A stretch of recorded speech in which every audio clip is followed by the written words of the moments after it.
I guess we can call the meeting to order. And I'm going to ask if John can call the roll for us. I will say that Heidi will not be able to attend. Okay. Vinnie Picciarelli. Present. Lindsay Mosca. Present. Dee Dee Galston.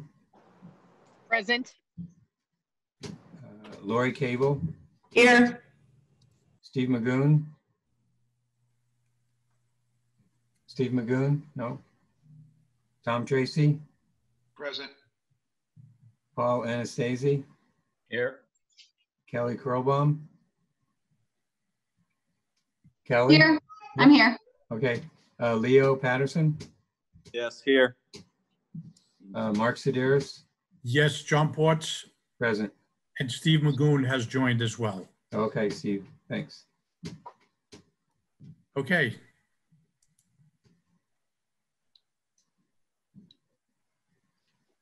The next item on the agenda is the approval of the minutes. Can I get a motion on the minutes?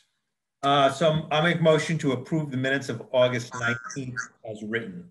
Is there a second? Second. Any discussion? John, roll call, please. Lindsay Mosca. Yes. Dee Dee Galston. Yes. Lori Cable. Yes. Steve Magoon. Steve. Tom Tracy. Yes. Paul Anastasi. Yes. Kelly Krobbaum. Kelly. Yes. Leo Patterson. Leo. Yes. Vinnie Picciarelli. Yes. Yes. Yes. Okay. Yes, John Ports. Yes. Thank you.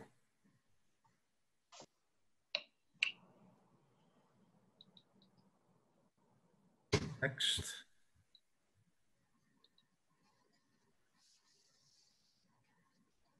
Okay. Christy or Tim or? Yeah, I'll take this. Thank you. So actually, this has even been updated since what I sent out or what we sent out through Christine the other day. I realized that we changed from August to September during that time. And so I needed to gray out August under analyze shortlist. So I've also added this dashed line so you can see where we are today. I'll just quickly go through it again, just briefly. I think hopefully everyone sees that we incorporated all the comments from last meeting, which we greatly appreciate. I think it's much improved. And for anyone new who may be joining, this is a summary schedule of basically a lot of detail that makes up our much more detailed milestone schedule for the project. Essentially maps out from the beginning all the way through the whole feasibility study to the vote in November of 2021, and just talks about the key tasks that need to happen between now and then. We have added a key to the side. So what you can see is everything in gray has been completed. Any of the items in yellow are dates for meetings with the MSBA. And just noting that those meetings for 2021 are not confirmed meeting dates yet. They're just approximate based on this year's meetings. As soon as they publish those, we'll immediately update this schedule.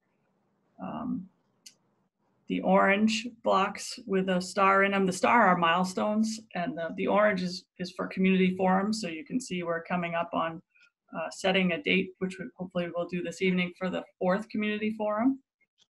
Red marks key dates for the town of Watertown.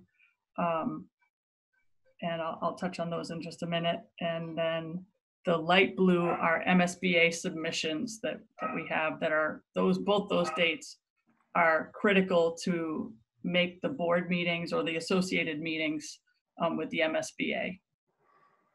So with that, you can see there's a line item that says analyze short list of design options. It's mostly gray, and then you see green for the remaining 3 months. So that's what we're doing right now. We're in the preferred schematic phase, working towards the submission of our preferred schematic report in January of 2021. And you can see prior to that, we have a key date for the town of Watertown, which is to vote the preferred option in November of this year so that we can then finalize all the documents for the report in December for submission in January. And then just moving down, you see that the key meetings with the MSBA, those are in February. And then we'll go right into schematic design, which will take us through August of next year. We noted here in August that town council needs to meet to set the special election date. And starting in September, we'll finalize the project scope and budget. That's when we'll start to know reimbursement numbers and what all due diligence has been completed. And then really, you know what the project will look like as you head out to do a lot more community outreach prior to the vote. So then in September of next year, we'll have meetings with the MSBA, their big board meeting to vote on the project scope and budget agreement just before the election in November of 2021. And then we did add the line for estimated start of construction as the summer of 2023. So, Are there any questions?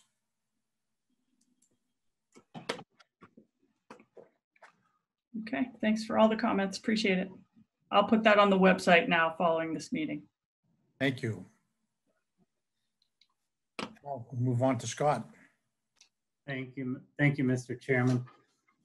Tonight, the primary agenda item, which has a series of sub-items underneath it, includes just discussing all of the options that have been on the table to date, and then spending some time going back to option 1 scenarios.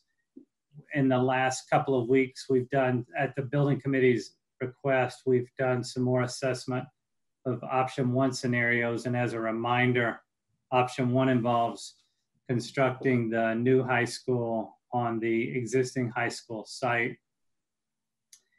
And we're gonna present those various scenarios. We've got 4 different variations of how it might possibly take place. And then a little bit of discussion around all the options again in general. I think the committee had talked about possibly a discussion of seeing if there were any options that should be taken off the table tonight. So we'll eventually get to that. The 4 variations we have on option 1, and again, all of them involve constructing a new high school, brand new building, high school building on the existing high school site.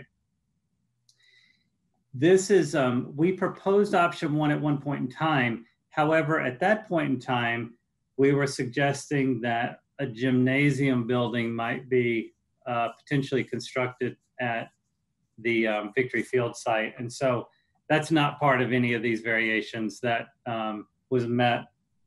A lot of people had a number of reasons why that did not make sense. So everything we're going to be discussing tonight, every variation on option 1 that we're going to be discussing tonight involves placing a gymnasium / physical education facility on the Phillips site as part of the very first step in being able to execute an option 1 scenario. And I'll talk about the variations of the option 1s as we go through them specifically. It's important to remind everyone that the reason we need to construct a gymnasium first, or construct the physical education program first as part of this scenario, is the real estate that is best suited for the construction of a new building on the existing high school site is the real estate that's occupied by the 1980s edition and then the 1930s edition. And again, as a reminder, the reason that's attractive is because it's primarily single-story construction. It provides a large area to build new program area. And because both the 80s edition and the 30s edition were in fact additions to the original building, it's easier to sort of cleanly cut those away and demolish them and make way for new construction. So 3 of the 4 option 1 scenarios that we're going to be reviewing tonight involve, as a very first step, creating new physical education space on the Phillips site in some form. And for now, we're just keeping the proposed gymnasium and physical education facility addition that we've shown the building committee in the past. We'd obviously want to study that further if the option 1 scenarios get some traction. But for now, just to make an apples to apples comparison between all of them, we're just proposing a new physical education and council on aging facility in the footprint of the 1953 edition and the 1993 council on aging buildings on the Phillips site. That allows us in a very first phase, when these 2 buildings need to be demolished, the 1980s edition and the 1930s edition, it allows us to relocate classrooms that would be in the 30s edition into the Phillips building temporarily, and allows us to relocate the physical education program that would occur in the 1980s edition in the newly constructed physical education edition on the Phillips site. So in 3 of the 4 option 1 scenarios, you'll see that as essentially the first couple of steps in developing a new building on the existing high school site. There are subtle differences between 3 of the options, and I want to make sure they can be easily missed. So I'm just going to highlight them as we go through. But the first option 1 scenario is what we're referring to as 1A.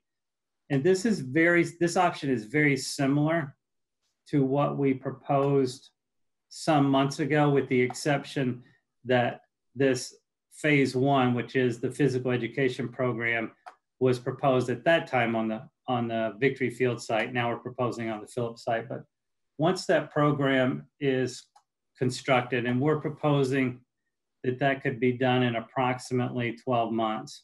Once that first building is in place and we can begin to demolish the existing 1980s edition, it goes away. And you can see what we're showing in this graphic, and the graphic is a little confusing, so I'm going to walk through it slowly, but we're showing underneath that the existing gymnasium gets demolished. We're also showing underneath that the existing 1930s building gets demolished. And that allows this phase 2 to take place, which is the entirety of the site along the cemetery edge. So the entirety of this addition is all phase 2. That's why it's labeled phase 2. And it involves demolishing the 80s and the 30s piece. That's why it has 2 number 2s on it in order to make that happen. And so in this second phase, demolish the existing 30s and 1981 gymnasium and construct what is the primary portion of the new academic building. It's not the entire new academic building. It still involves a piece of academic program area in the form of classrooms and a team area, which is phase 3. And it still involves the auditorium and some other support spaces and common spaces, but the large majority of the building will get constructed in that phase 2 along that cemetery edge of the site. That phase we projected to be approximately 18 months. Keep in mind that we'd have to abate the existing buildings, remove the hazardous materials, demolish them, do quite a bit of fill on the site because there's a basement level underneath the gymnasium. So it's more than just the construction of the new building. It's quite a bit of enabling construction that has to take place first. And so we projected that, as I said, at 18 months. And then phase 3 becomes a smaller phase where we get the remaining portion of the academic building constructed. And the reason we can't do this in phase 2 is because it really needs the area where the original 1925 building is, and it would become very challenging to try to demolish off a portion of that building for structural reasons, for continuity of building system reasons, but primarily because the high school couldn't afford to lose that additional space. So it's its own separate phase 3 in this option 1A, and it involves another piece of the academic addition where we demolish part of the building to make that possible and allow that to take place. And then the phase 4 involves demolishing the remainder of the high school and then constructing the underground parking that would take place in this area, and then demolishing the rest of the building. So that's the various phases associated with trying to get this building in place around the existing building. I'll spend less time in the future talking about the phasing because it's very similar between all option 1 scenarios, but I think it's important to understand that graphic. The proposed building in 1A and the stories, the number of stories for each building varies from 3 to 3.5, but we're suggesting that you not get too hung up on that because we could probably make adjustments to get them all to the same number of stories, and it may turn out that as a result of program adjacencies, they all have to be around 3.5 stories. So that's not the subtle difference between them. The subtle difference between them is the way you enter them from Columbia Street. And so with the 1A scenario, the proposal is that you would enter this building at about the center point of Columbia Street, close to where Robbins Road comes in. And that's important because it means that we have to fill this area of the site in order to get you to what would be the second level of the building. You're seeing the lowest level of the building here because you're seeing the parking down low, and you're seeing the level of the building that would be 10 feet below Columbia Street and would have these programs on it, and those programs would be at the same elevation as the building across the street, its first level. But the area that you see in darker green is at approximately the same elevation as Columbia Street. So it's staying at the same elevation of Columbia Street. This is tucked underneath as a basement level, and it's allowing you to come into the building at the main entry level. So what happens is this main entrance that you see for the second floor plan that stacks on top of this, you'd be coming in off of Columbia Street, and you'll see this better in the perspective / axonometric, but you'd come in off Columbia Street to a main level of the building. You'd go down to this level that you see here, and you'd go up to the other levels. And so you can see that best right here, where we're putting some fill material into the site so that, keep in mind that Columbia Street is sloping down along this edge. There's about a 6 to 7 foot difference between Columbia Street at the high end and Columbia Street at the low end where it meets Common Street. So in this scenario, and also keep in mind that the site drops off of Columbia Street down to a level that is approximately 10 feet below Columbia Street when you get to the cemetery edge. So in this version, we're filling in this area of the site so that you can come in the building essentially directly from Columbia Street with a slight rise to the main level of the building. And from this level, you'd go down to that lower floor plan we were just seeing, or you would go up to the upper 2 academic levels. And so it looks like a 3-story building to Columbia Street, and then it reveals that lower level here, just here, so that you see a full 4 stories here. But the line that you see here is essentially the main floor level that's coming through the building here. So about 2 stories here. Sorry about that. About 2 stories here right at Columbia Street. 3 stories back here, and for this primary facade, And then as the grade, what you're seeing here is the grade coming down. So you're seeing the ground come down about 8 to 10 feet in this zone and revealing that lower level. And then you're seeing the fact that there would be a midpoint entry along Columbia Street that would get you into that primary entry level.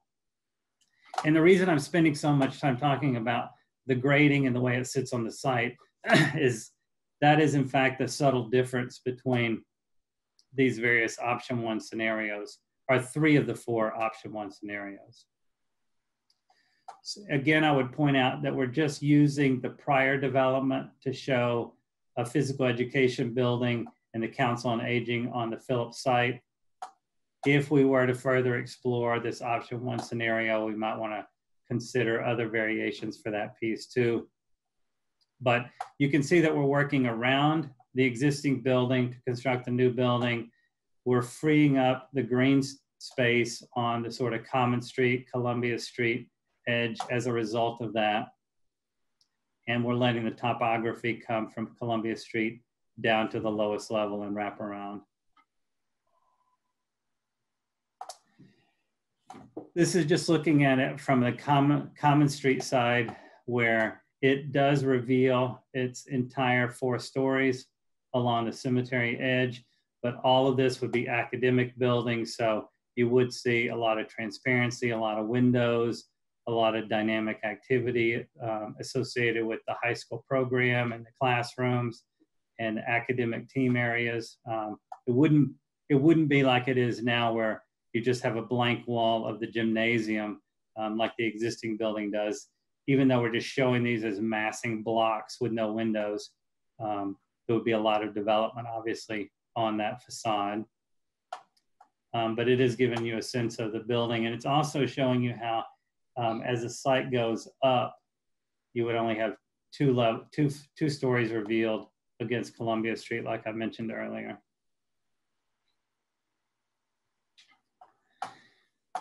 One B, although it may look similar in configuration and have a similar phasing approach, is different from 1A in that 1B places even the entry level of the building, even the part of the building where you enter the building, on the lowest level of the site. So essentially from Columbia Street, you're looking down to the entry level. So we let the site slope down 10 feet plus or minus to the lowest level, and we actually reveal that lowest level.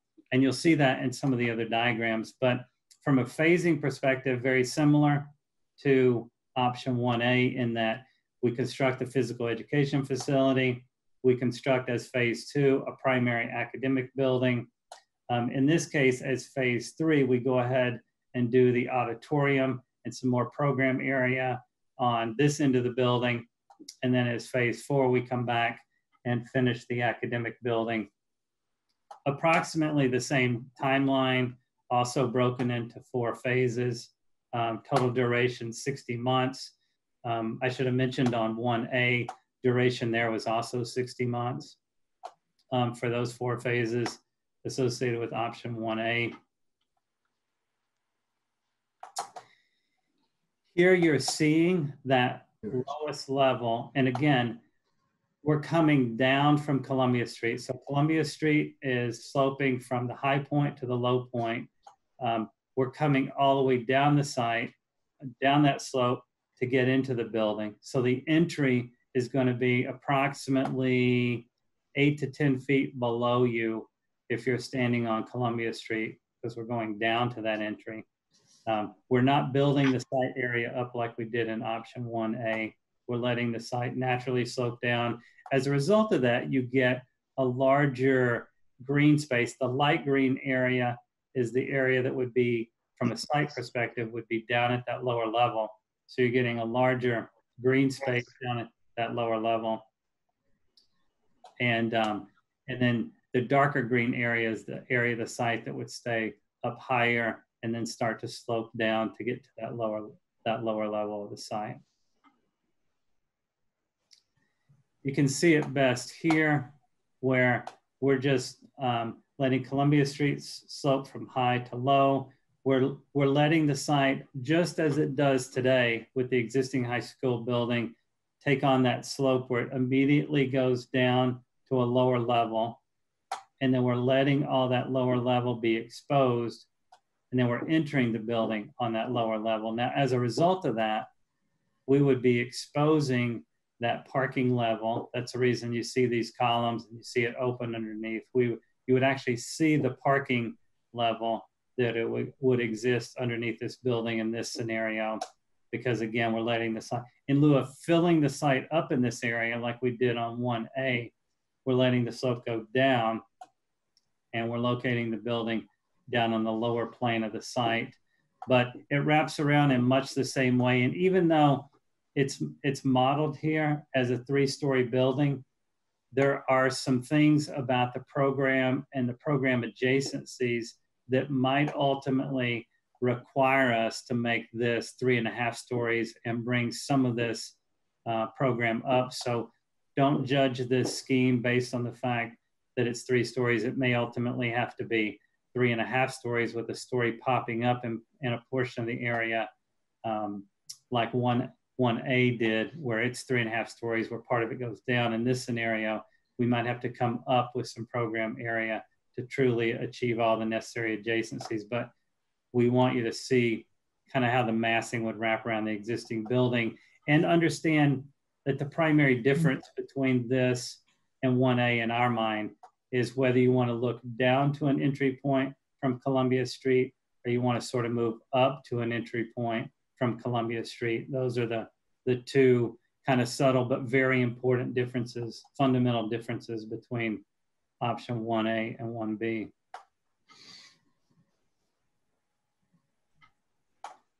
This is showing the view where it wraps around and gives you an idea of the cemetery edge. Again, very similar to the option 1A.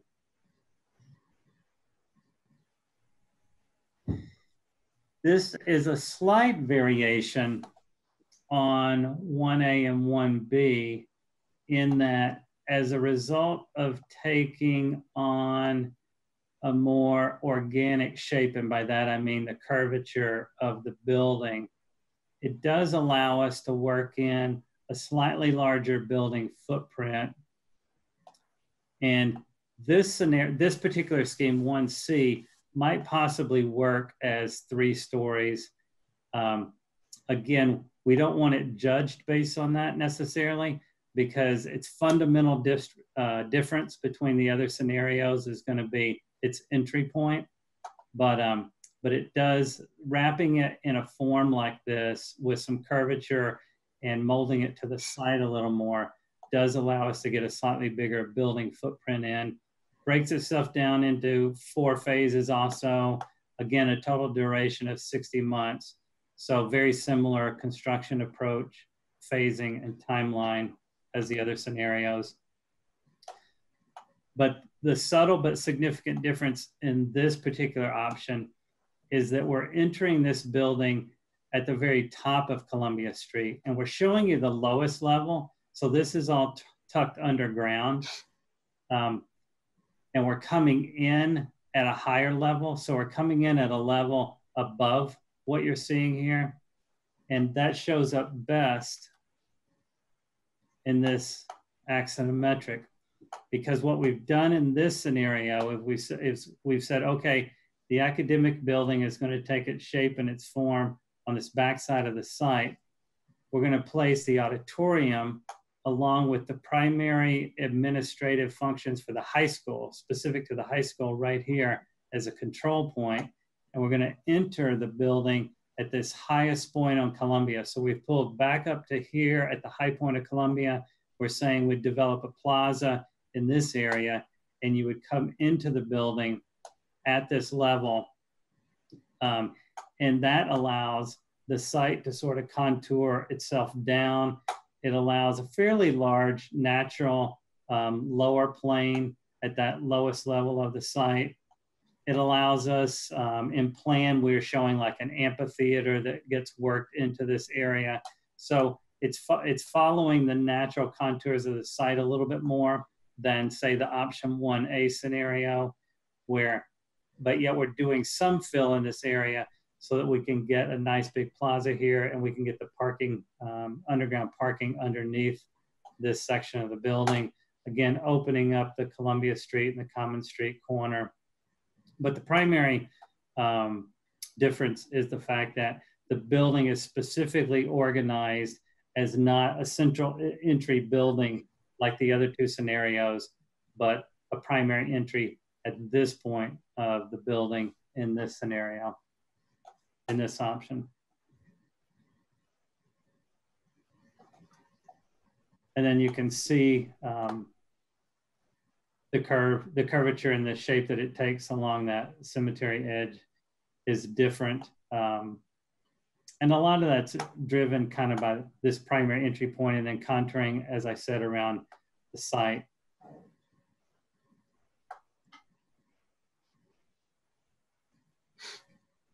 And then this 1D scenario is very different from the other three in that we just wanted to demonstrate that if the goal was to place a building along Columbia Street, just like the existing building exists with a really strong presence along Columbia Street, what would it take to do that? Now, even though it also is identified as 4 phases, I would point out that this is a much more complex phasing plan and is much more disruptive to the existing building because we have to chop up the 1925 building into various pieces as a result of this phasing. And so in order to get a new building in the footprint, literally in the footprint of the 1925 building, this is the only option that attempts to do that, to place a new building entirely within the footprint of the 1925 building. We have to have some very disruptive phases, not particularly longer. It is 6 months longer in total, but it requires us to cut the building, the 25 building, in a couple of pieces. It would require some temporary heating, ventilation system modification. It would require the insertion of some temporary exit stairways and some other things in order to make the phasing work. So we tested this just in case the question was raised in terms of why don't we just place the new building on Columbia Street? It would be a very complex phasing exercise to do that in this kind of scenario. But if you did so, this shows the underground parking at a lower level. Again, a level below where you would actually enter the building at Columbia Street. This would all be underground on this face, on the Columbia Street face, and then this is tucked into the hill in a way that it exposes itself on the cemetery side. And then a level above this, you would come into the main entrance directly off of Columbia Street. And you see it best in this scenario where we're coming in off Columbia Street, and then you're going down a level once you're inside to the lower level of the building, much like the existing high school building does now, where you come in a main entry level, and then there's another level underneath that, tucked underneath that. And then the auditorium located in the back. But I think after we investigated it, we just felt that the phasing was probably too complicated to, and would cause too much disruption. But it is possible, certainly, if the question is asked, it certainly is possible to try to do that. This is showing that on the back side.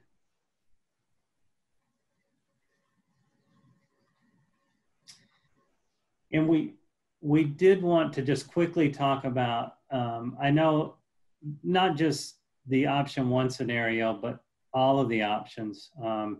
Maybe the others include less phases and less disruption than the option 1 scenarios. But certainly we have shown the building committee in the past a variety of our past projects where portions of existing, this happens to be Norwood High School, portions of an existing building had to be demolished because the new building was being constructed literally in its footprint and right up against the existing building in a neighborhood on a very confined site.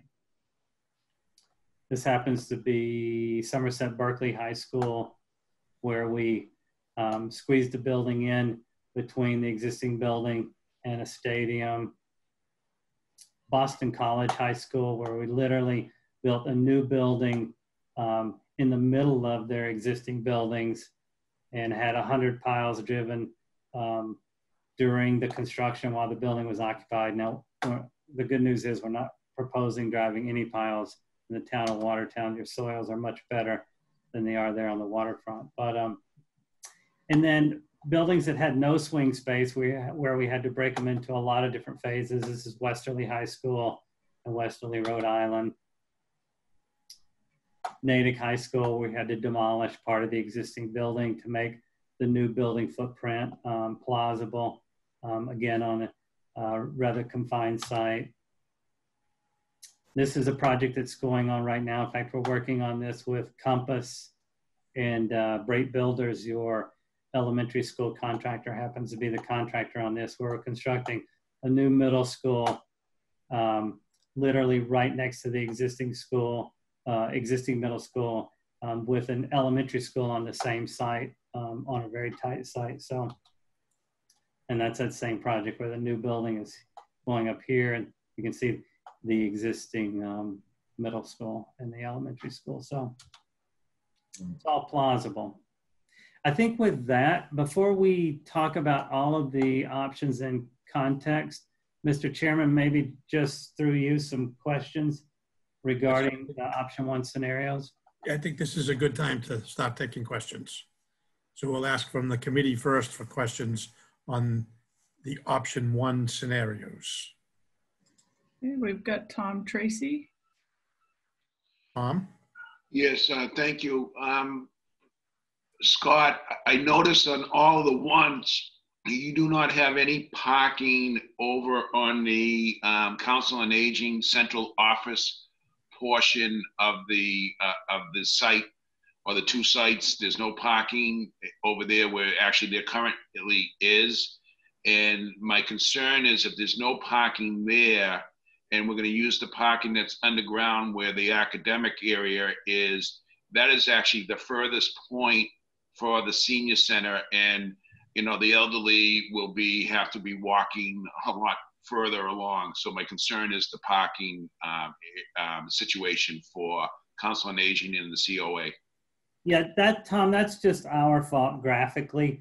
We're assuming that that would be built out the same way we've talked about it in the past, where we would convert the area that on this graphic is shown as green, but we're assuming some form of parking lot would get developed on that site. The reason we left it green is I think that if we're going to proceed with continuing to evaluate option 1 scenarios, it might warrant some additional discussion on the best configuration of that site too. But at least for the sake of discussion, assume that that parking would remain on the Phillips site. Right, thank you. Okay. Paul? Paul, yeah, thank you. Thank you.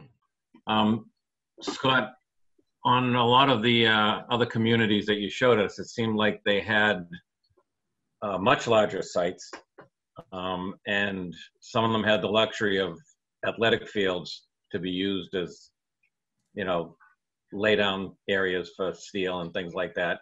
I think our site is much tighter than any of those communities, wouldn't you say? It is. I mean, when you consider the existing high school site as it's definitely smaller than any of those sites. I mean, we said this before, and maybe I should have put it in context better. We've done phase occupied construction, but your high school site, no matter which site you pick of any of the options that we've studied so far, is ultimately going to be smaller than almost any city or town around you, and any of the ones that we've had to deal with. It's part of the challenges of for the building committee on deciding the right project in the right site for Watertown. Right, and I do like the 1B where the building kind of cradles that lower green space. I kind of like that look. I'm not in favor of any of the green space being on the cemetery side, because I think that's just, the green space is going to become play space for the kids. And I think if it's on the Common Street side, the cemetery will end up being included in that play space at some point. So I'm not liking the options with the green space abutting the cemetery, but I do like it on Columbia Street and the way that building kind of cradles in that green space with the slope in the front and the building in the back. Thank you. Lindsay. Sorry, I couldn't find my cursor. So one question I had is, and I know that this was just really rough in terms of looking at timeline and phasing, but does that 60 months phasing, does that include the site work needed in all that green space after demolition? It does. That's built into the last phase in all those scenarios. Okay. And then the only other comment I was going to make is that, I know you talked a lot about the different kind of stories and what the building would look like. I just wanted to kind of say that I'm relatively unconcerned with 3 or 3.5 or 4 stories, whatever. That's just something that I don't feel like we've talked about as a major concern in the past on this particular site, you know, with the high school and everything. And so, you know, I think like the grading and how that green space ends up looking in any of these options is interesting, different choices. But in terms of the building and the height of the building, the neighbors on the cemetery side are unlikely to complain about how tall the building is. So, but yeah, I mean, like, I think all these, for just, you know, first pass at looking at them, they sound expensive and long, and I'm not sure what we're gaining compared to some of the option of having a lot of the program on the other side. Dee Dee. Thank you.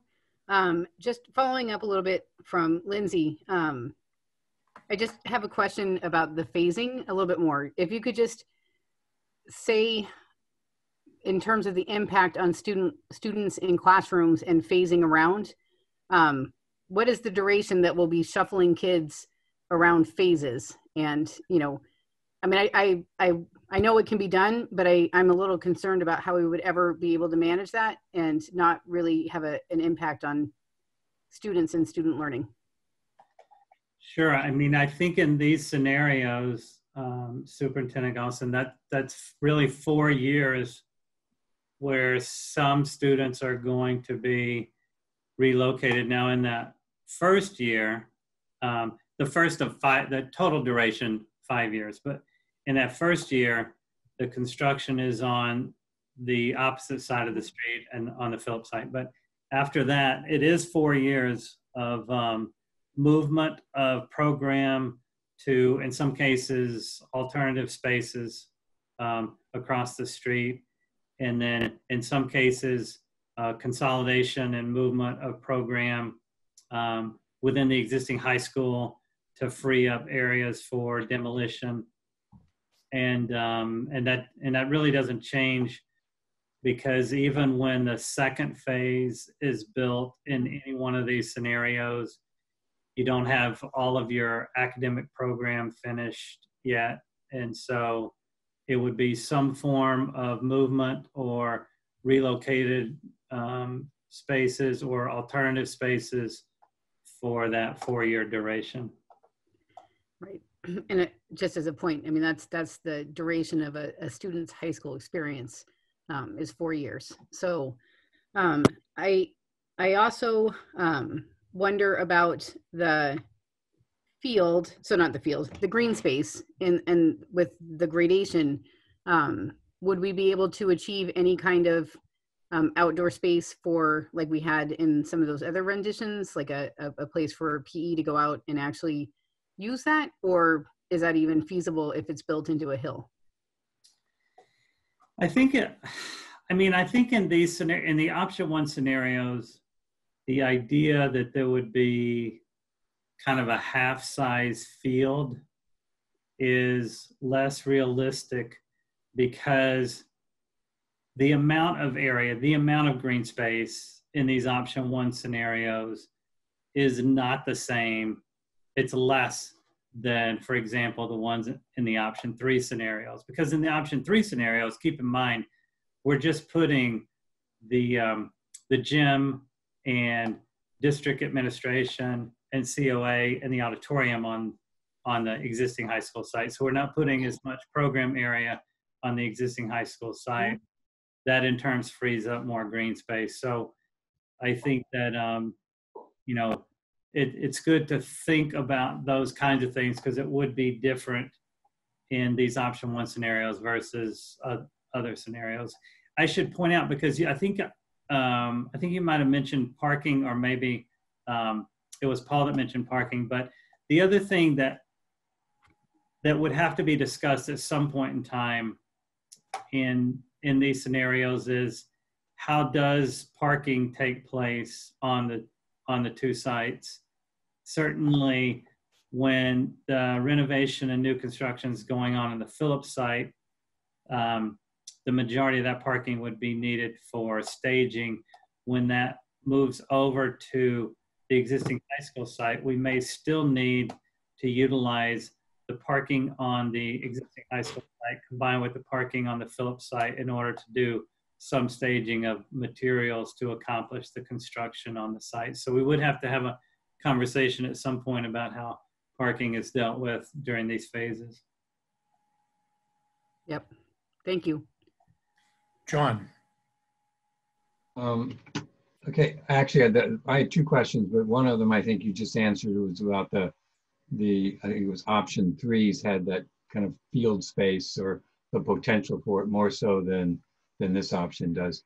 The other question I had was, in all these option 1s, you've just kind of left the Phillips building there. And what was your thoughts about the Phillips building? It would stay there, or it would be administration, or? Yeah, I think one of the benefits of the option 1 scenarios is the Phillips building could stay there and be renovated and become district administration and facilities like it is now, but renovated in a way that is more tailored towards those specific needs after the project is complete and it's no longer needed as a swing space. But that would be something that would be outside the MSBA project, it sounds like. It would be regardless. I mean, district administration, council on aging, and district facilities would be outside of MSBA on any of it. Yeah. Thank you. Steve. Yeah, I'm kind of following on some of the other comments that were made. I kind of agree with Paul that having the school closer to the cemetery makes sense. Although, one thing I would say is that, we also want to be respectful of the cemetery in that it's, a pretty significant historical site in town as well. Having said that, some of the other comments about the yard that you're creating with some of these options on the Columbia Street side strikes me as 2 things. One, I'd be curious, Scott, your thought about, does that put the entrance, too separated from Columbia Street? Does it, cause you any concerns there? Are there other entrances to the building that would be, for instance, the gym or some of those facilities that might end up becoming sort of the de facto entrance as well? So I got one other question, but I'll let you respond to that first. I think the 1C scenario does the best job of getting keeping the entry fairly close to Columbia Street. So because it wraps around and suggests that a primary entry be close to Columbia Street, I think it does that well. I think the other options, we'll take a look at 1B. The entry becomes more of a ceremonial walk to a building that sits, behind a lawn that is not uncommon, but it certainly requires anybody dropping off at Columbia Street to make that movement.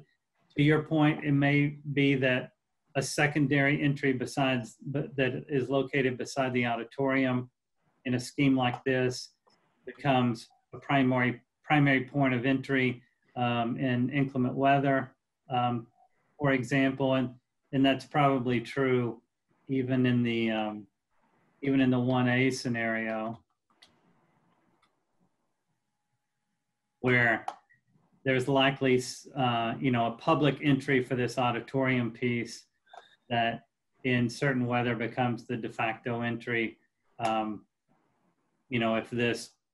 If this path across the site uncovered is not attractive during a rain event or something like that.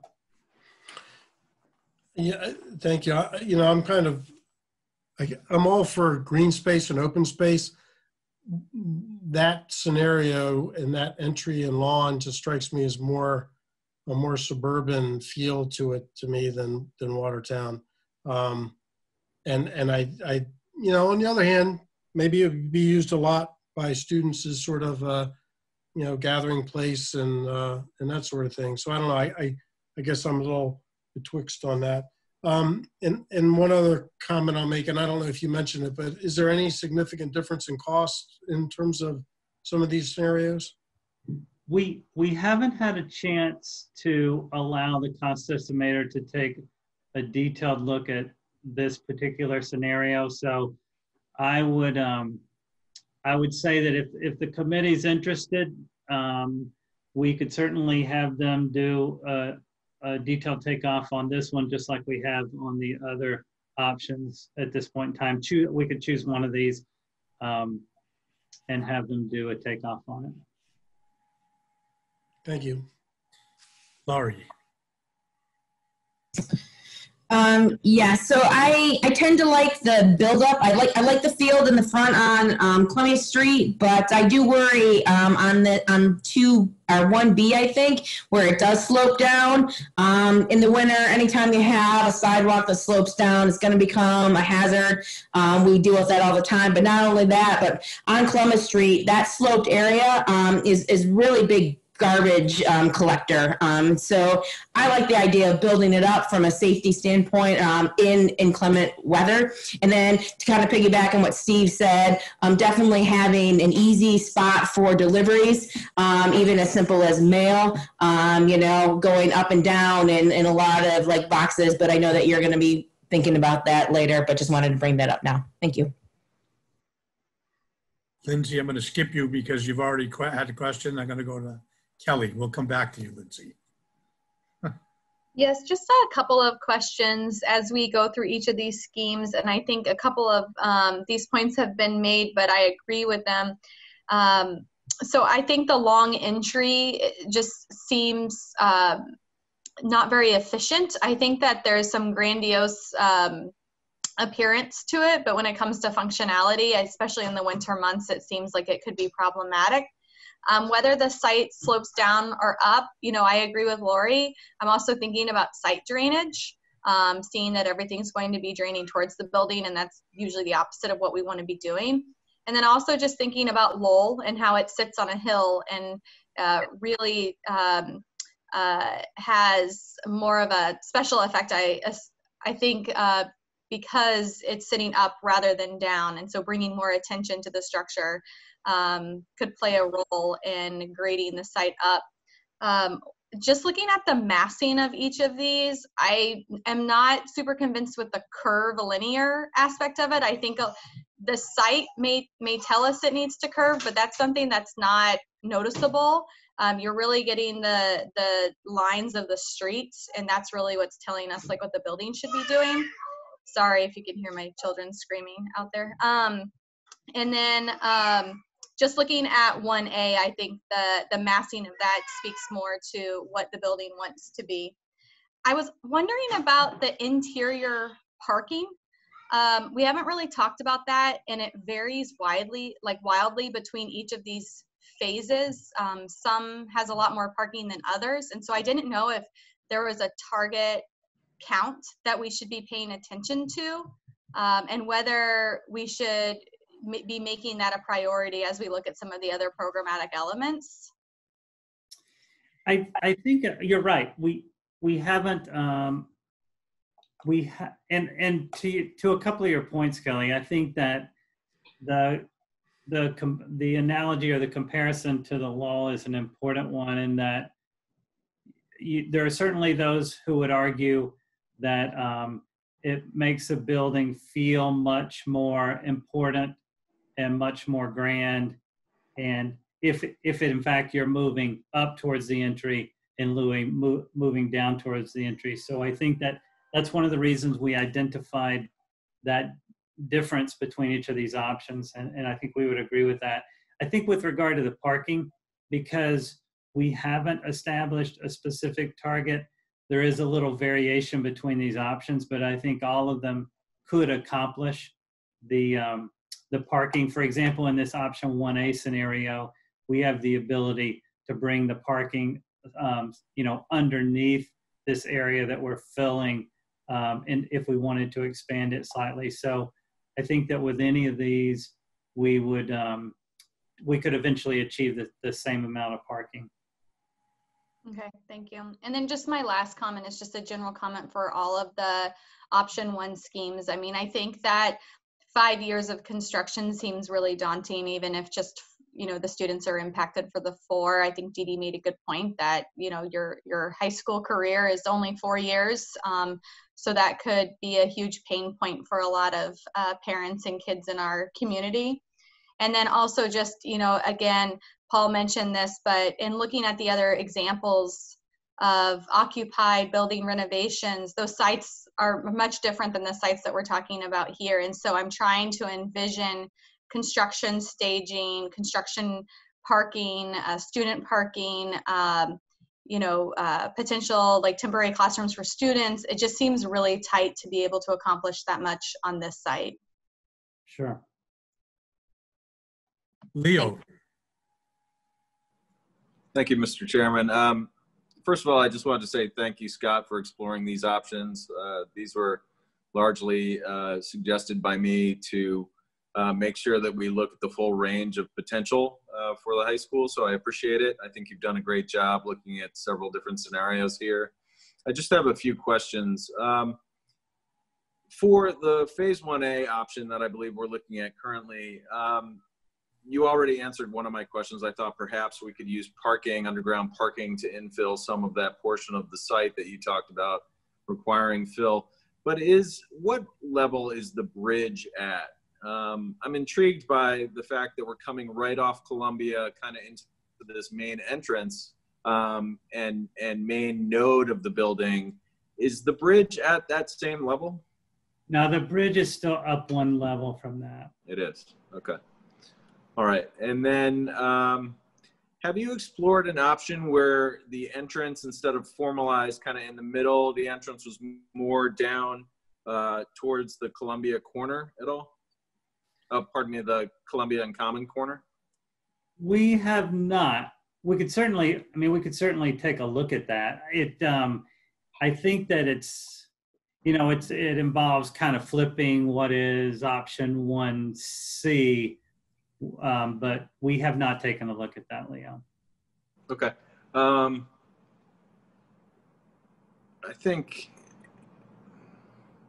think I'll just say that there are certain things that I see as benefits. Certainly you create a much more dynamic architectural form with the school by exploring option 1, right? The other options, we're exploring a very kind of static form being plunked on the Phillips site. And I hear all the reservations about phased construction. Although it does happen at large scale, institutional scale, and urban context all the time, it's not like they don't do these things. For Watertown, it is kind of scary, I'm sure. And then the other thing is just in complement to the dynamic form of the building that you see in this particular scheme is, of course, the green space that is out front of it. And I kind of want to emphasize how important it is for a school to have an area of collection and a safe zone, front yard, if you will, for the kids to collect and just be kids. So I think I'll reserve any further comment, but this has been great. Thank you very much. Thank you. Lindsay. Promise to be brief. I was just gonna, when we're talking about sort of this phasing and challenges with parking and other parts, we would also have to find a temporary home for everything that currently exists in Phillips, because that would have to be used as swing space when we're demoing other parts of the school. Is that part of the idea, I think? Yeah, I think that's true with the other options as well. And the assumption is that and again, this is a big assumption, but the assumption is that the town might be able to continue to lease the Cuniff West, and that when the elementary school projects are done, the timing would sync up in a way that the Phillips programs could be relocated there. Okay, thank you. Vinny. Thank you, Mr. Chairman. So, we looked at this a long time ago, and, the sort of the awkwardness of some of these issues with both the phase construction, the time, and as well as the, trying to build around less than optimal, building around the existing site, caused us to sort of abandon this early on. I think it was good that we look at it again. It's still in my mind,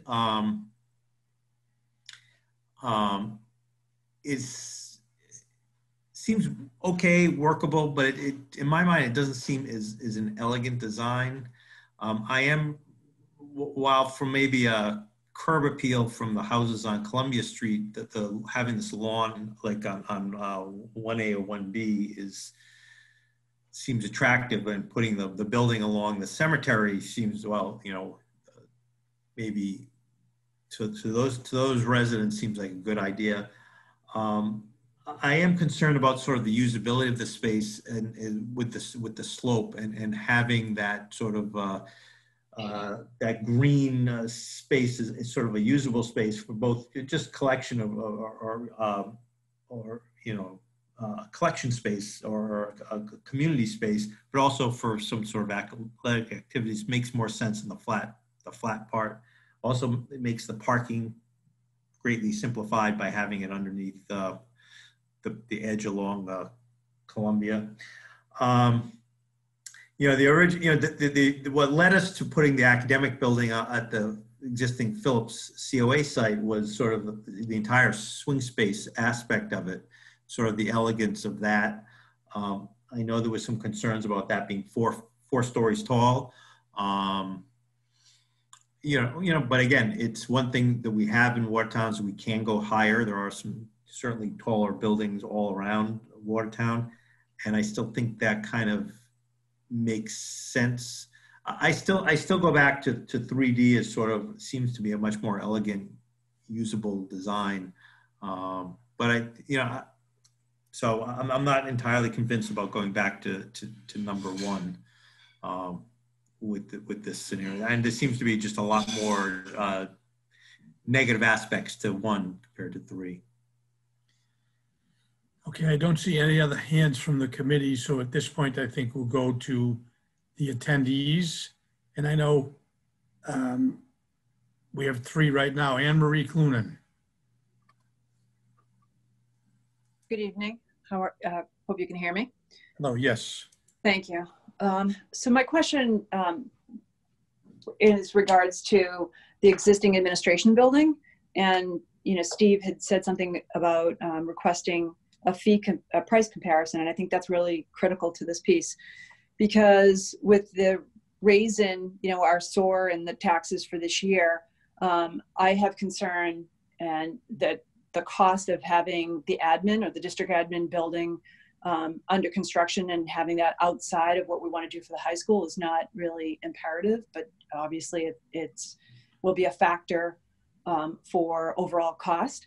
So in any of these scenarios, and this is what, looking at the different ones, is the council for Aging, does that absolutely have to be reconstructed with the new gymnasium?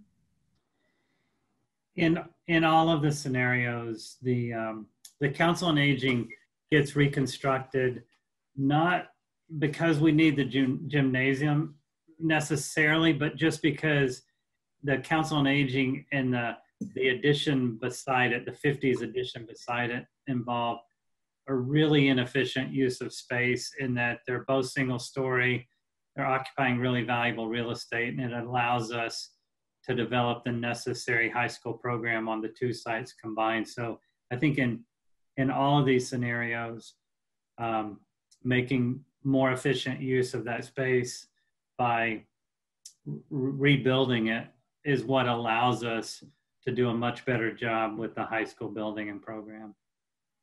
But that doesn't include the district building.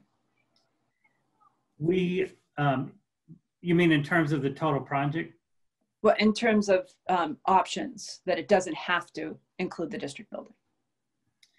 Well, in this particular, I mean, in these option one scenarios, for example, if you were to say that you just wanted to leave the Phillips building as is, it would require some work because we're proposing it be outfitted to help the high school use it as swing space for a period of time. So presumably there's some cost associated with converting it back as usable administrative space, but it wouldn't necessarily have to be completely gut renovated as part of this kind of project.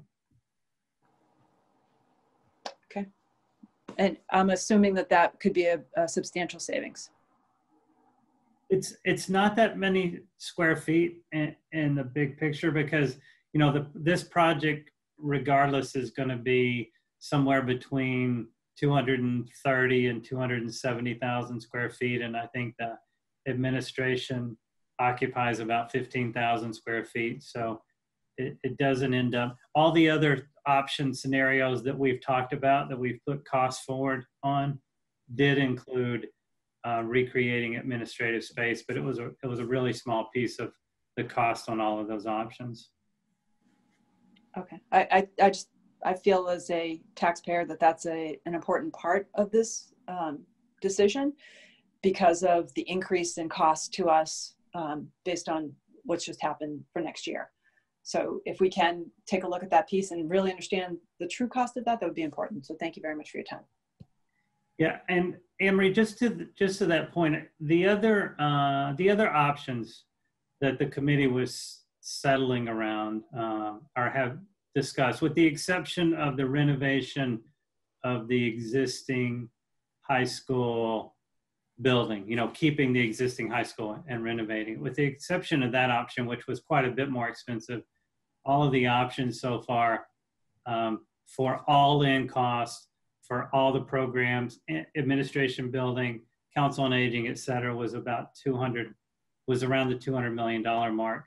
Now, because of the extended phasing on this particular project, it likely is a little bit more than that, but that's where they all were, and those costs have been broken out separately in those scenarios, so you could take a look at that and see what that administrative component is. Thank you. Elodia.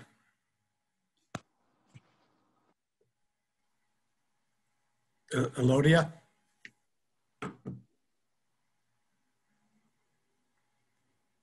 Elodia, are you there?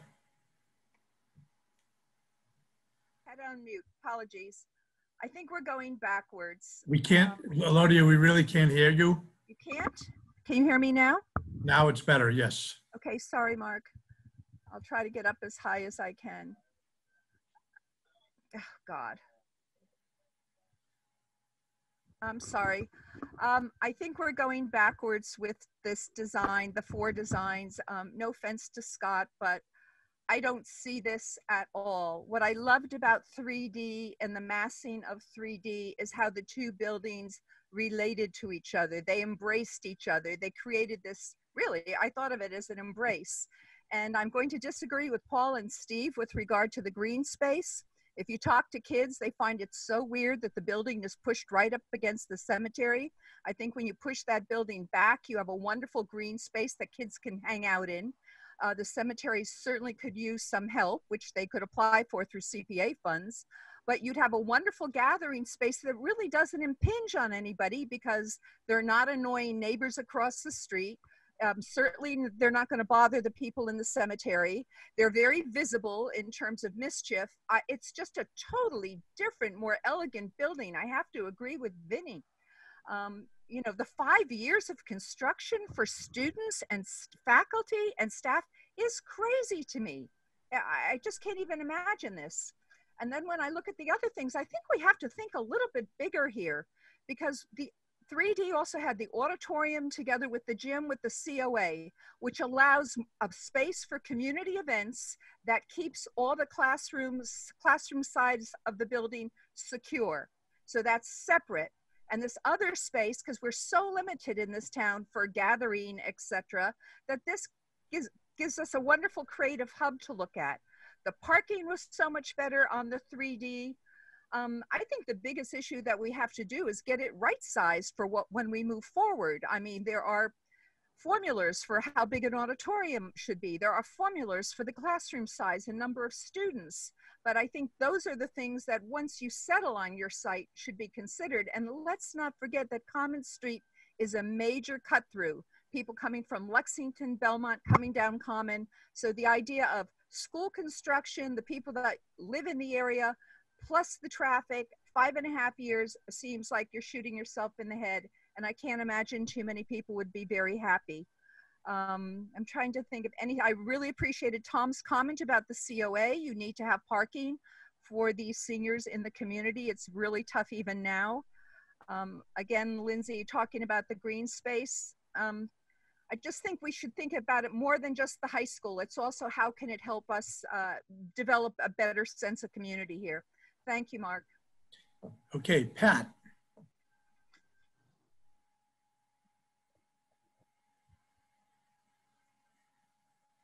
Pat Rathbone? Can you hear me? Yes. Oh, okay. My question is really a request. And first to say that we really appreciate your statement and the superintendent's statement that the high school will be built to the same sustainability standards as the elementary schools, that the high school will be zero net energy. But we would like to request that you, the school building committee, ask Scott to model how that might be achieved on some of these most viable sites, the ones that people like best. And the way we started thinking about this was when we were looking at a 4-story building and knowing that a 4-story building to us seems to limit the amount of solar production possible. So that's our request. Thank you, Pat. I don't see anyone else in the audience. We'll go back to Steve Magoon. Thank you, Mr. Chairman. I just had one other comment that I want to make, and I don't want it to be lost. And, you know, the preservation of the Phillips building, or for that matter, the preservation of the high school building, the existing building, are not insignificant from a historic preservation perspective either.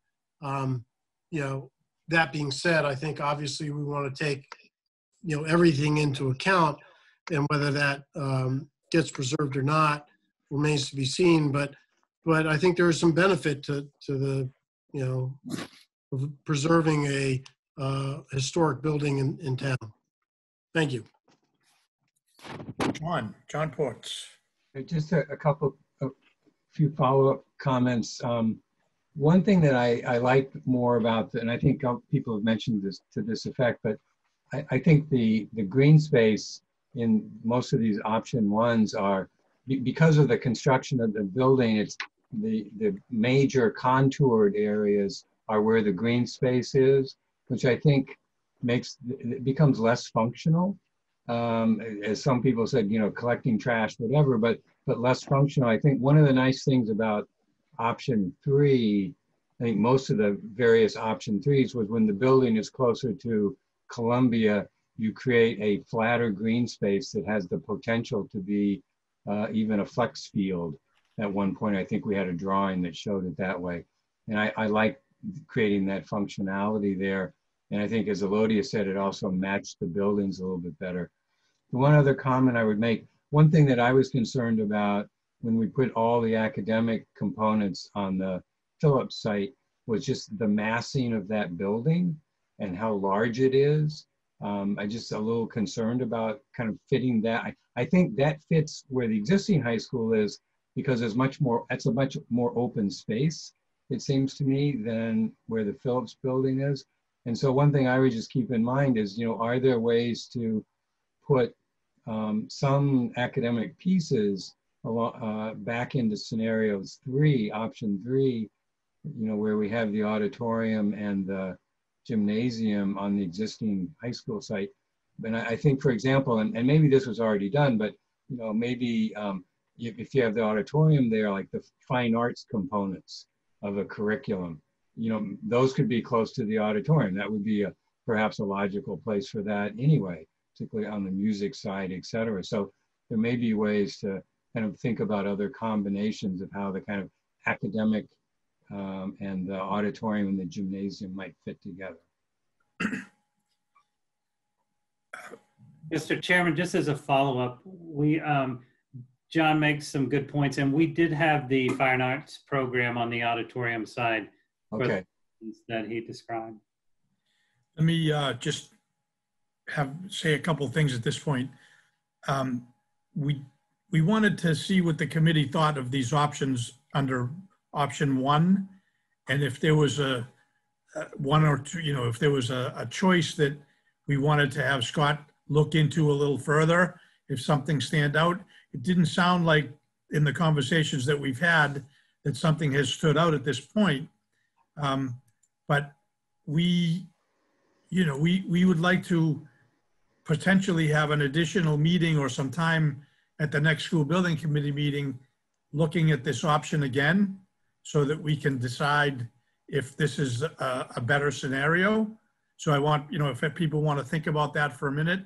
I will say that personally, I have some major concerns about not only putting the children through a 5-year scenario of construction where one whole class will never see a complete building, which I think is really unfair. You have staff and you have the community, the people that live there will be enduring this for a minimum of 5 years, maybe more. And I think that's also a challenge that is going to create some concern amongst the residents. And when we're looking to ask these residents to sign up for an override to do this building, they're going to be considering that too. So I think that those are concerns that we do need to be respectful of. And I think, from my personal opinion, that's kind of a big game changer at this point. I'm going to recognize Kelly now. Yes, I am echoing your thoughts. We have a lot of options on the table right now. I mean, we have 6 on the screen right now. We have another, I don't remember how many we even looked at tonight, 5 that are just under option 1. It's getting a little overwhelming, to be completely honest. And I know that we still have, you know, until November until we pick the final selection, but I just think at this point, I agree, like we really need to start narrowing these down.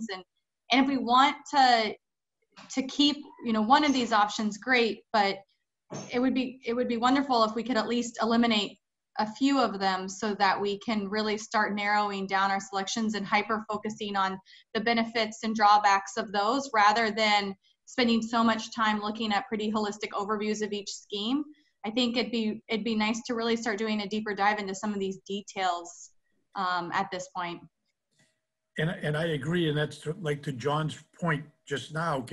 If you pick a site, then you can start, you know, seeing what you can fit somewhere else. And we're spending a lot of time looking at models of something that could be.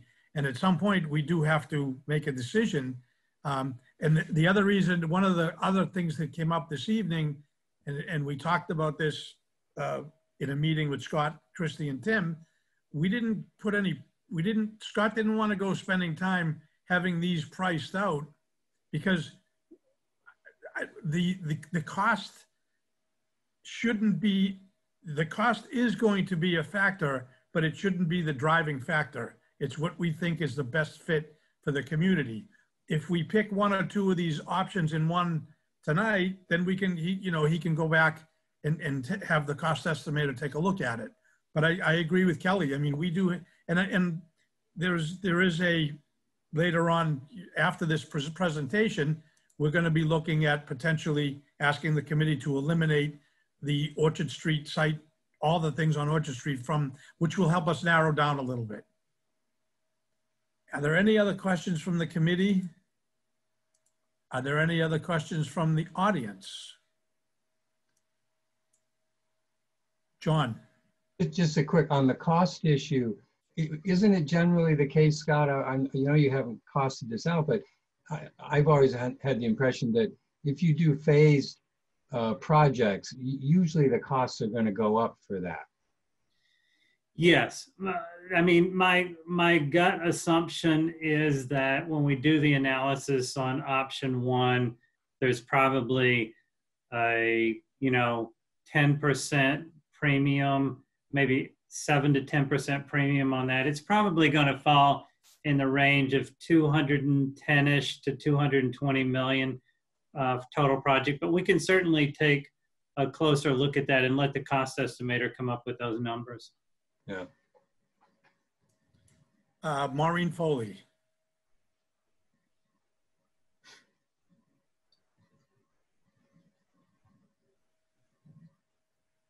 Maureen?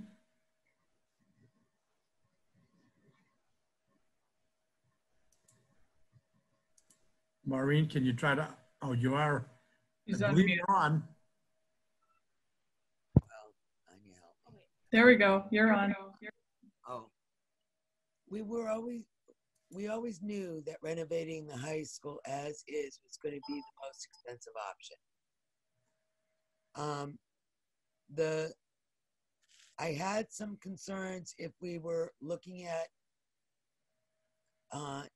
option one was if you did the one that was curved, I kind of like that option if we're talking about one only, but I know it's the most expensive, it's the most inconvenient, it's the most long-term. But if this is what you presented to us tonight. The thing was, I like the entrance closest to Columbia. I thought it was probably the most safest for our students. You always talked about having straight, long hallways being the safest in terms of active shooter and whatever. I mean, we have to think about safety all the way along this and security all along this endeavor. I'm not convinced this is the best option, but that's what you presented to us tonight. Thank you. All right, thank you. Are there any other comments from panelists or? Scott, what else do you have on this section? I think that's it. I think as part of this discussion, the committee had talked about I think you alluded to this, but talked about the possibility of taking some of the options off the table tonight as a first step, but that's all we had. Okay, now let me ask the committee, is there an option under this one scenario that sticks out in anyone's minds that we should really be focusing on?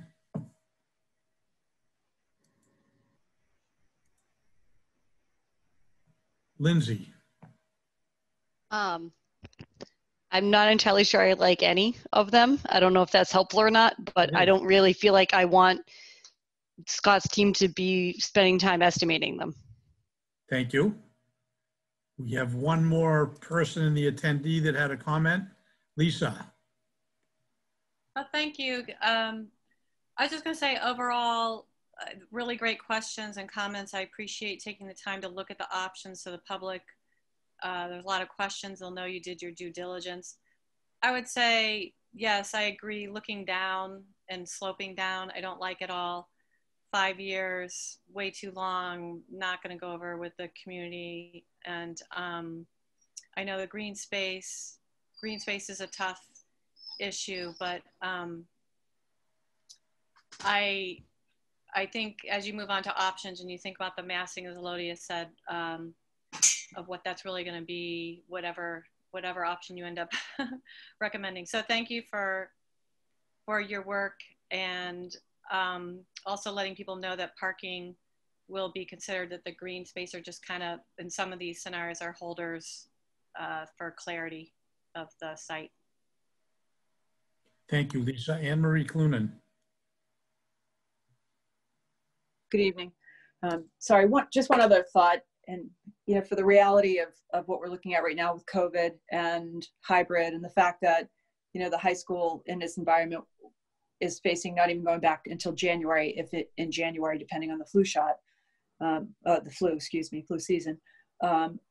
Which model would allow us the best case scenario if we need more space to redesign for social distancing and to really maximize off-campus learning, you know, that real, the true, you know, students at home and the technology piece? I think all of them, Anne-Marie, those are all really super good points. We're gonna, you know, a lot of unknowns over the next 12 months that we'll be facing during the design process, the more detailed design process. But I think no matter what the option, they could all address those things, and they'll all have to address those things. It may mean that some of these options that we're suggesting are 3 stories, might be 4 stories to create the additional separation. But I think as several have pointed out, that's never really been, the number of stories has never really been a driving factor. So I think that all of them could appropriately address those issues when the time comes. Thank you. Kelly. And just one thing to note, although it feels like COVID may never end, it will. And so I just want to make sure that we're also not over-programming and overbuilding because of something that may happen in the future. But I think maybe talking about agility and flexibility is something that we can talk about, you know, once we really start diving deeper into the designs. So Mark, just looking forward, do we have targets for like reducing from 6 to 5 to 4, or are we at a point like, are tonight we're just talking about reducing option 1, and so then we only have one option 1 on the table? No, we wanted to go through all of these option 1s. What the next item on that we're going to talk about is removing everything on Orchard Street from consideration. Great, I agree with that. Okay, so that's the first step. Then the next step is there an option here under 1 that the committee would like Scott to further look at, to bring back to the committee at the next building committee meeting? Or is that an option that we shouldn't even consider at this point? Yeah. It's up to the committee.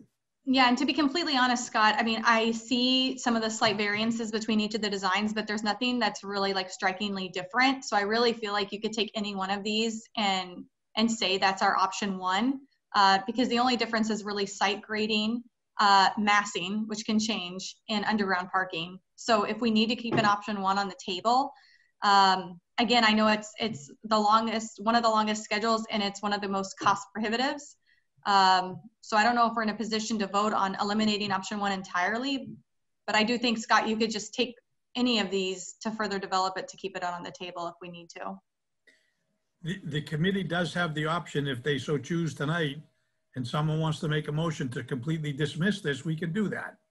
But we weren't sure if the committee would be ready to do that tonight. Well, I'd like to make a motion to dismiss the Victory Field options. Can we do that? Well, let's wait 1 second on that. Wait. I mean, I don't know about option 1. I do think that it might be a little premature to go to that point. Maybe 2B because of the length of time, but I think that there's still something to be said to option 1 at this point. Okay, that's why we wanted the committee to have an opportunity. Lisa Feltner again, if we don't mind. Thank you. I just, the one thing I forgot to say is I keep hearing over again that the height doesn't matter. And I just wanted to be sure that we were keeping height in mind when it comes to Broadway side and the grade differences. And then depending on what happens at the Phillips site because of Marshall and Spring Street. So I've heard a lot of blanket, nobody cares about the height or how high there's no complaint, doesn't matter on this side, but I would be careful about saying that that's not really true. Thank you. So if there's no other discussion from the committee, what I'd like to do is see if I could get a motion to remove all Orchard Street considerations from the table, which includes the Oval, the Bowl, and the DPW, because I think that sets that tells everybody that we're not going anywhere near there. So Mr. Chairman, so the motion would be to remove all Orchard Street parcels from consideration for the new high school? Would that be? I'm fine with that if everybody, so we have that motion. Is there a second? Second. Can we have discussion on that? Anybody want to weigh in? Seeing none right now, can I get a roll call, please? Lindsay Mosca, Yes. Edie Galston. Edie? Yes. Yes. Lori Cable.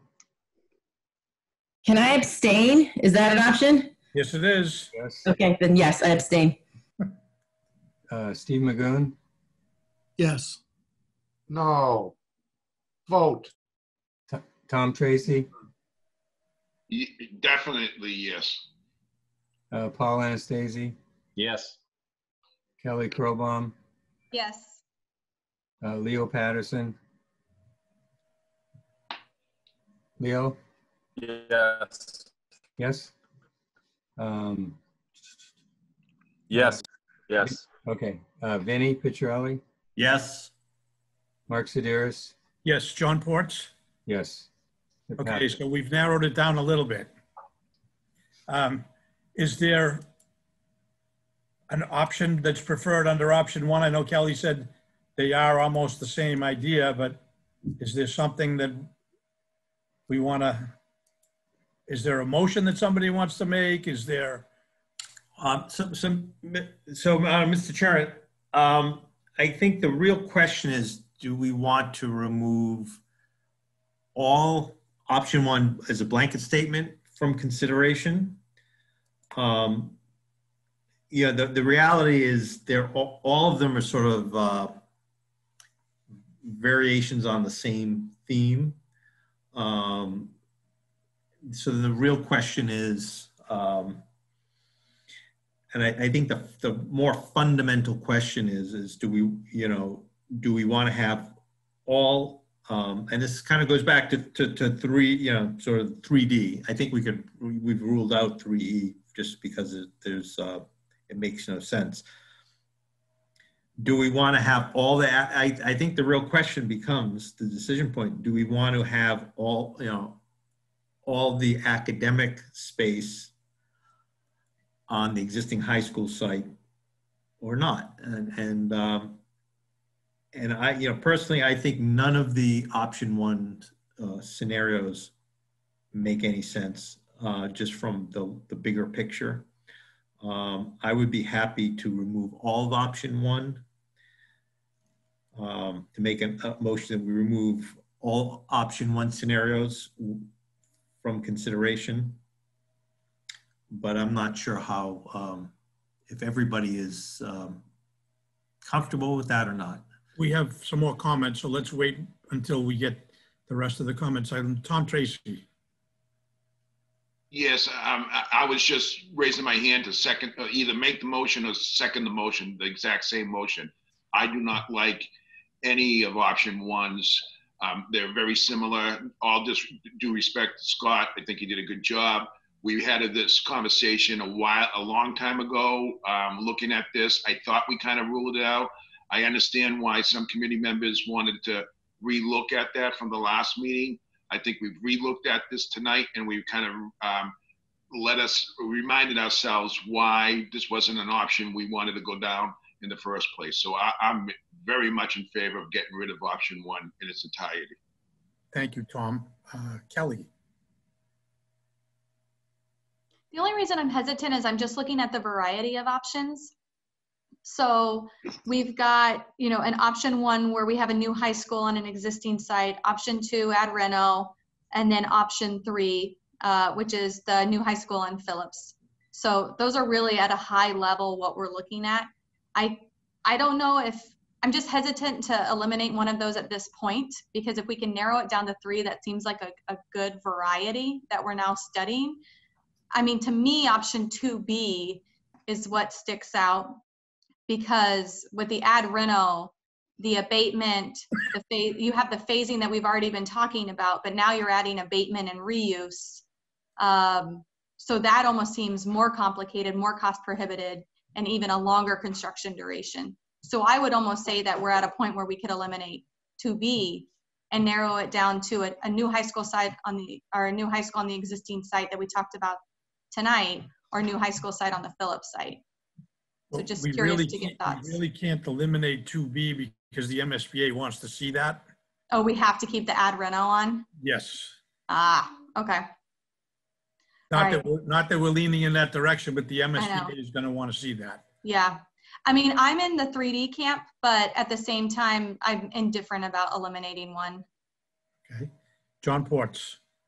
Well, I guess maybe some clarity from Scott on kind of what it means to move forward at this point. I don't know that we're at a point where, I mean, clearly option 1 is not particularly favored, but I understand Kelly's point too about, you know, we may, at some reason, we may want to revisit that. So I guess it's not clear to me that we need to eliminate it as an option. It seems more, I would take the positive perspective and say, I think we're really focused on option 3 scenarios, and let's focus on that and just put option 1 over to the side and leave it there for now and focus on option 3. And if we need to go back to option 1, we can, but I think if we want to focus on option 3, we tell Scott that's what we want to do. I don't, is there a reason that we need to eliminate option 1? I'm not sure there is. I think to that point, John, when we prepare the preferred schematic report that will get submitted to MSBA, we will include all of those option 1 scenarios, because just like we'll go back and include all the other variations on all the other options, just because it's important to the MSBA to see and the public to see, if they take a look at that report, how exhaustive the effort by the building committee was.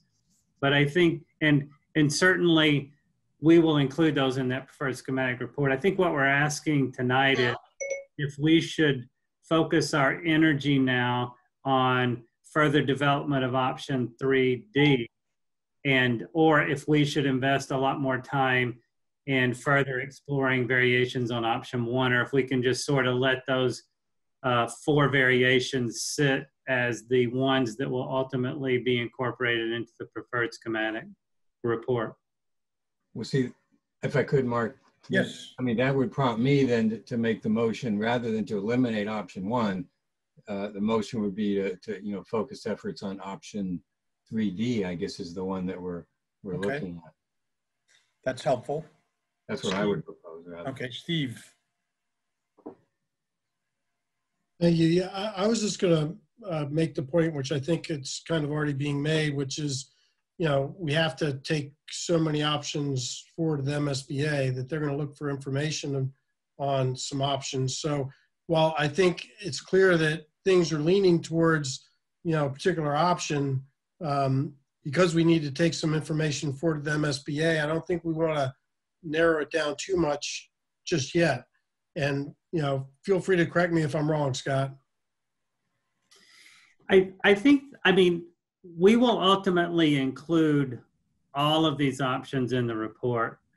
And so there's no, I think when we talk about eliminating an option, it's more of not developing an option any further at this point in time. And so I think getting a sense from the committee that, and now 4D and 4E are a little bit different because I think there are a number of reasons why the committee might possibly want to, make a firm statement about the fact that the new high school will not be on those particular parcels. But with the other scenarios, I think for us, it's just getting a firm direction in which one we should be focusing on and which ones we should just leave in their current status and include in the preferred schematic report as an option that we studied but did not get strong support for. To John's point and to the other points that have been made, then I think what we should be doing is asking Scott and his team to further refine option 3D and taking into consideration what's been said about the height, the setbacks, the programming, maybe more programming could be, and maybe maybe the committee should actually we spend a little more time on that before we go back to any of the other option ones. Is that something that is feasible that the committee would agree to? Mr. Chairman, I think that makes the most sense. I think there were a lot of very good comments that we raised in analyzing the option one options that may inform some design changes to sort of the 3D model. So I think that kind of makes sense. I would be comfortable with that. Okay, good. We have a couple more comments. Peter Santola. Thank you, everybody. I appreciate all those who played at Victory Field over 99 years. I'm very grateful to the committee and everybody who loves Victory the way it is, has a sigh of relief. You folks have worked very, very, very hard. I think a lot of people don't talk about the human resources. It seems to me that a lot of people like the 3D version. And my only question is, if you don't think an option is going to be viable, why spend any more time on it? I think, I think you guys are exhausted, to be honest with you. And I would just think that 3D looks like the option. And I think pay more attention to that to get the details straight would be my recommendation. I do have a ninth grader and an 11th grader. And the other thing, just in terms of the height, how high is Belmont High? When I ride over there, I'm not good at that, but is that 3 stories or 4 stories? I think that's 4, Peter. Okay, thank you. Thank you. Thank you for the committee. Paul Anastasi. Yeah, I just wanted to say that I agree that we should spend more of Scott's time and our money on 3D and leave 1 there, like we said, in case we want to go back to it, but I don't think we should put any more time and effort into it for now. Okay, so what I think would be helpful if we get a motion that asks Scott to further develop this option 3D, come back to us in a couple of weeks. And I think that will be helpful when we set up the next community forum. We'll have something that people can really look at and talk about. And I think that would play well. And so it's, at this point, if someone would make a motion to that effect. So Mr. Chairman, the motion would be that the school building committee asks AA3 to do further design efforts on the 3D option with consideration from the comments tonight on various massing and layout concerns. Is there a second? Second. Is there discussion on the motion? Can I get a roll call, please, John? Dee Dee Galston, Yes. Lori Cable, Yes. Steve Magoon, Yes. Tom Tracy? Tom? Yes. Paul Anastasi? Yes. Kelly Krobbaum? Yes. Leo Patterson? Leo? You still there? No, I don't think 3D is the strongest, so I can't vote for it. Okay. Lindsay Mosca? Yes. Vinnie Picciarelli? Yes. Mark Sideris? Yes, John Ports. Yes. Thank you all. Scott, what's next?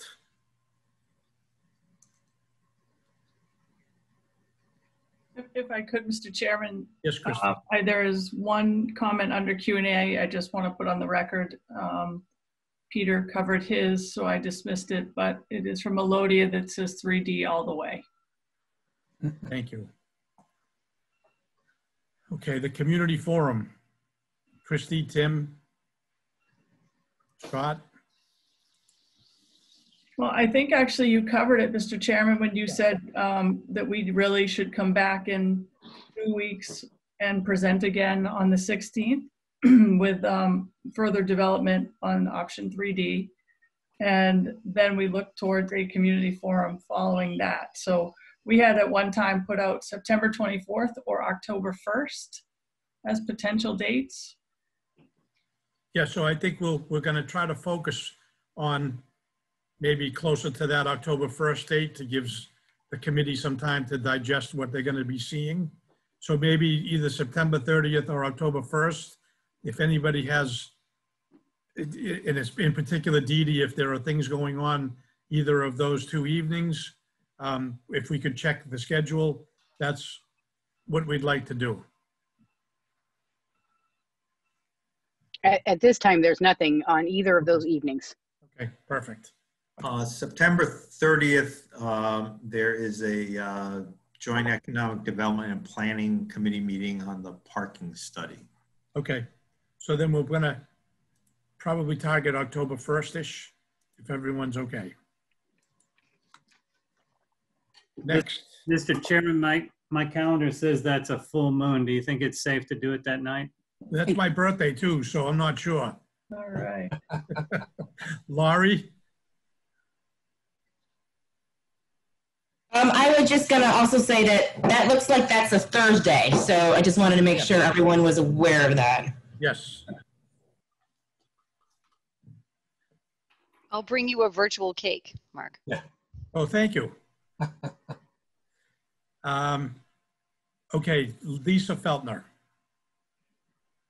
Hi, yes, I was just gonna say, please don't make it October 1st because that's going to be the huge development community meeting for Galen Street, the South Square.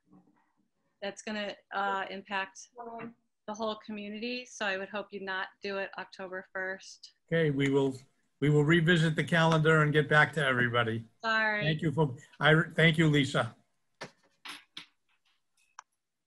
Next on the agenda, upcoming building committee meetings. We have one on the 16th. We talked about the forum. Scott or Christy, do you have anything else?